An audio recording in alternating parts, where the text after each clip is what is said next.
अस्सलाम वालेकुम रहमतुल्लाहि व बरकातुहू। इन्फो रियलिटी के नाजरीन, आज का हमारा मौजू है मेटा टेक्नोलॉजी। अहादीस मुबारका में आता है कि दज्जाल मरे हुए वालिदैन को जिंदा करके दिखा देगा, जो अपनी औलाद से बात करेंगे कि बेटा ये दज्जाल ही तुम्हारा असल खुदा है, तुम इसे खुदा तस्लीम कर लो।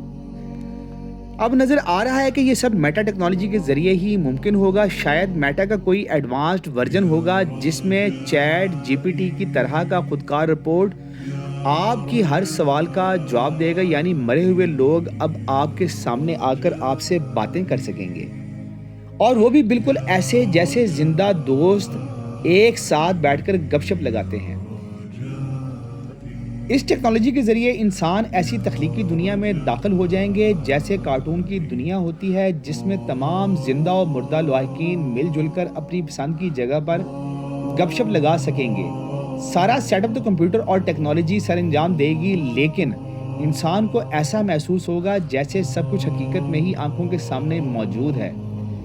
अब वापस हदीस नबी सल्लल्लाहु अलैहि वसल्लम की तरफ आते हैं, ज़रा गौर से सुने। मफ़हूम हदीस है कि दज्जाल एक कस्बे से गुजरेगा, वहाँ मौजूद लोगों को कहेगा कि मैं तुम्हारा खुदा हूँ, मुझे खुदा तस्लीम करो। वो काने दज्जाल को मानने से इनकार करेंगे और इससे खुदाई की दलील मांगेंगे। दज्जाल, जिसको पहले से इल्म होगा कि दलील मांगने वाले शख्स के वालिदैन मर चुके हैं, को कहेगा अगर मैं तुम्हारे वालिदैन को जिंदा कर दूं तो क्या तुम मुझे खुदा तस्लीम कर लोगे? वो कहेगा हाँ, क्यों नहीं।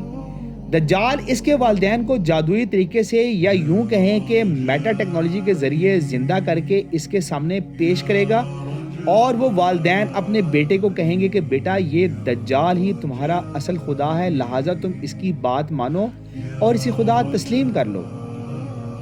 अल्लाहु अकबर। ज़रा संजीदगी के साथ तसव्वुर करें कि अगर ऐसा हमारे साथ हो तो हमारे पास क्या दलील रह जाएगी सिवाय इसलिए कि फ़ौरन दज्जाल को खुदा तस्लीम कर लें। तौबा नाउज़ बिल्लाह।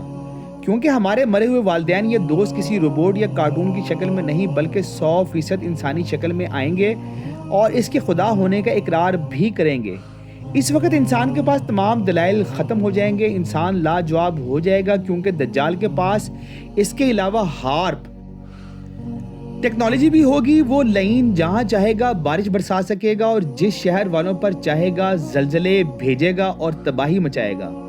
इंसान इसके सामने मुकम्मल लाजवाब हो जाएगा। इससे बहसो तकरार में कभी भी जीत नहीं सकेगा, क्योंकि वो सवाए चंद एक के तमाम खुदाई काम अपने शुबदाबाजी से करके दिखाएगा, बशमूल मर्दों को जिंदा करने के। बेशक वो शुबदाबाजी से ही हो, जादू हो या फिर जदीद टेक्नोलॉजी का धोखा हो, लेकिन एक बात तो तय है कि आम इंसान इसकी शोबदाबाजी नहीं समझ सकेंगे। अक्सरियत धोखा खा जाएगी, अपना ईमान गवा देगी। अपने सामने जीते जागते मरहूमीन को जिंदा देखकर कौन हैरान नहीं रह सकता। लोग तो यही समझेंगे कि मुर्दों को जिंदा तो सिर्फ अल्लाह ही कर सकता है। यूं दज्जाल इनका ईमान छीन लेगा, अक्सरियत उसे खुदा मानकर काफर हो जाएगी। नाज़रीन, हदीस नबवी सल्लल्लाहु अलैहि वसल्लम के मफ़हूम में है कि उस वक़्त सुबह को मोमन शाम को काफिर हो जाएगा और शाम का मोमन सुबह को काफिर हो जाएगा। आज की होलोग्राम और एफबी की मेटा टेक्नोलॉजी हमें इस तरफ लेकर जा रही है। उलमा को इस बारे में आगाही देनी चाहिए। इस टेक्नोलॉजी के ज़रिए सिर्फ दज्जाल नहीं बल्कि आप खुद भी बहुत जल्द आप अपने मरे हुए वालिदैन और जीज़ो क़ारब को सामने बिठाकर इनसे गुफ्तगू कर सकेंगे। अब ये बातें महज ख्याली नहीं रही, हकीकत बन चुकी हैं। बेशक फितना दज्जाल रोए ज़मीन का सबसे बड़ा फितना होगा। आखिर में नाज़रीन आपसे गुजारिश है कि हमारा ये चैनल इसको लाइक करें, सब्सक्राइब करें और शेयर करें। अपना बहुत सा ख्याल रखें। अस्सलाम वालेकुम।